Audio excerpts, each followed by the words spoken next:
There's a certain someone who's been running their mouth around town talking about I wet your bed. That I spent the night and I wet your bed. Keep running your mouth talking about I'm a bedwetter and I'm gonna pull up. Now I'm not confirming and I'm not denying if not I peed in your bed, but I will say I've never peed in mine. Riddle me that. DC is full of gossip. We got a lot of adult gossipers who love to gossip. Just run their mouth and just talk other people's business. They don't know if it's true. They don't know if it's not true.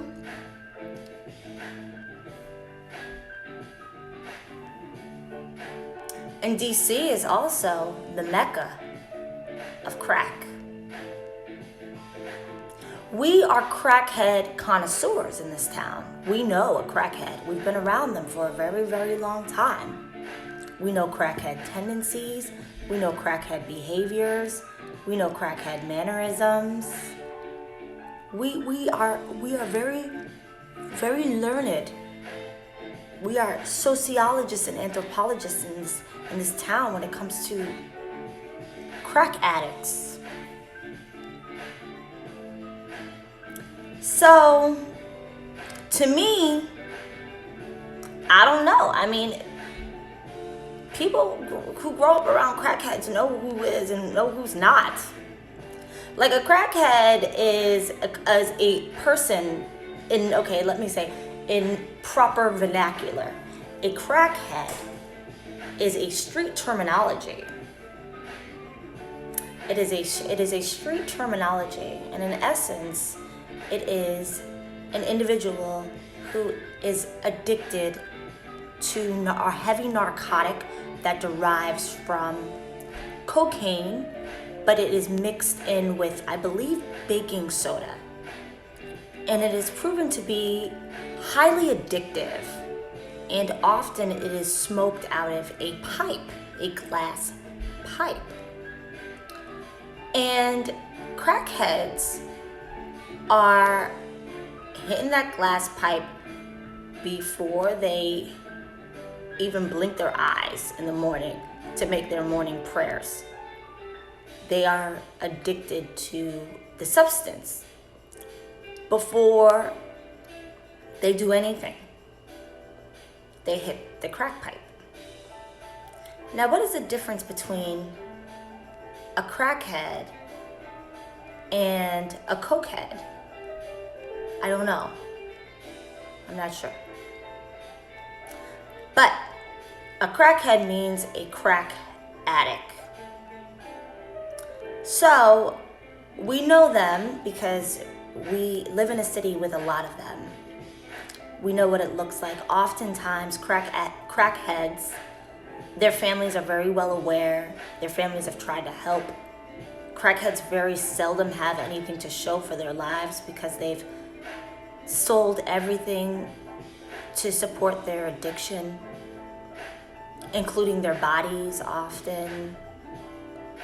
Crackheads, usually their families may not allow them to come around because they're tired of getting their wallets stolen.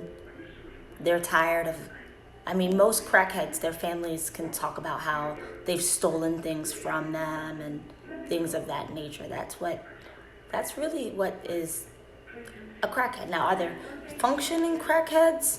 I don't know, maybe. Possibly. But I would imagine even with that, if there's a crackhead that is able to go to work and sustain a job and all of these things, I'd imagine that people around them would probably notice within their behavior certain, sporadic movements or things that would be indicative of them having an addiction to hard narcotics. I went to a great private school. I went to a really good university, and a lot of the guys that I knew, especially the white guys that I was cool with, did all kinds of things. A lot of them snorted coke. would do shrooms and go on hikes, and I guess they kind of just consider that experimentation. I guess the difference between experimentation would be, okay, somebody who has had a few glasses of wine in their lifetime versus somebody who has to wake up and, grab a fifth of vodka or whatever. Like, I would say that that's the difference. Somebody who's experimented with coke, snorted some lines in college, versus, somebody who is literally non-functioning unless they get their fix. I would say that that's the distinction. There's really no laughing matter. Addiction is something very serious, and that's why I continue to advocate for sobriety entirely. I don't even drink. I don't drink. I don't smoke marijuana. I don't do any drugs. I don't pop any pills, because it's not a laughing matter, especially in a town like DC where we're constantly around people who have been really afflicted by addiction. But one thing I will say is, I was talking earlier, I posted a bunch about rumors, and rumors, people have to deal with it, but at the same time, I really do believe that the energy that you bring to the world and the things that you bring to the world is really what's going to boomerang back to you. And often I hear women say, oh, there's no good men out here, men aren't this, men aren't that, but you're the same one who's talking about your sister is X, Y, and Z, or saying, I know she's not a crackhead, but let's just call her one because it's funny. Knowing that that woman is a mom, knowing that that woman has a child, knowing that the things that you say about that woman would not just affect her reputation, but also her child. But you're talking about there's no good men out here. Are you a good woman? Do you do good things? So you're expecting a good man, but you're not a good woman because you're so willing to sit down and trash the next woman and talk poorly in such a disgusting manner, and you expect goodness to come to you. You expect to attract good people to you, but you're using your mouth to spread lies about another individual, never once even taking into consideration the karmic imprint that that's going to have, not just from that woman, but that woman's child or children. But you talking about there's no good men out there. Stop it. Knock it off. And so the energy that you put out there is definitely what comes back to you. I am able to live a very peaceful life because I don't take on other people's stuff. It's really that simple. If you have major character defects, well, how is that my... If you have character defects, like you talk shit about people all day, and you're bringing that kind of energy to the world, why am I taking that on? Why is that my problem?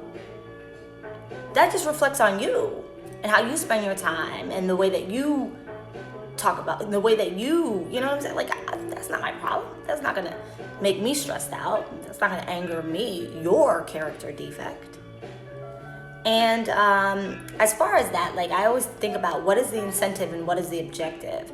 For somebody to spread vicious lies and vicious rumors, it's like a lot of times people wish that they could like they get so mad at you that they wish that they could like physically assault you, but because they know that they get arrested, they try to assault you in other ways. So they try to attack you in other ways. So by attacking your character with false rumors, with things that are not true, is a way that they attempt to attack you. And the way that I see it, because what you put out into the world, it's going to boomerang. If your rumor that you started or that you repeated was a rumor, because I'm different. First of all, I think very differently than most people. So for me, if I'm in a hiring position to hire somebody or to bring somebody on in my company, and I hear rumors about these people or somebody, I'm like, I've had so many rumors come against me. I will never dismiss a candidate based off of something that I heard about them. I believe that I'm a great enough judge of character that I am going to actually be able to assess and evaluate that person on my own. I don't necessarily need other people to do the thinking for me. But most people aren't that way. And we know this. We know that most people are intellectually lazy. We know that a lot of people repeat rumors without any proof or evidence. Oftentimes it's what they assume.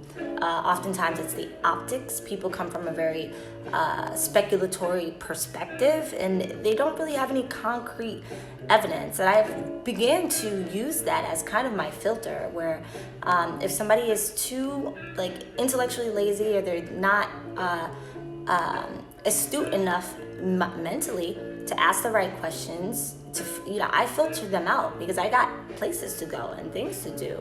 And so I don't need a bunch of tag-alongs, go-alongs to get-alongs who aren't able or capable of thinking for themselves. They're just repeating things that they heard, there's really nothing to substantiate those things. But I do know how most people think. And so if me repeating a rumor, or me gossiping about somebody, or saying something about somebody is taking food off of their table and preventing them from getting hired, getting employed, being able to provide for their child because of something that I'm contributing to, as far as tainting or tarnishing their reputation, I believe that that person should have to suffer financial consequences. I think that you should have to pay for that. If something that you say about somebody that's slander, and these are terms that these are legal terms.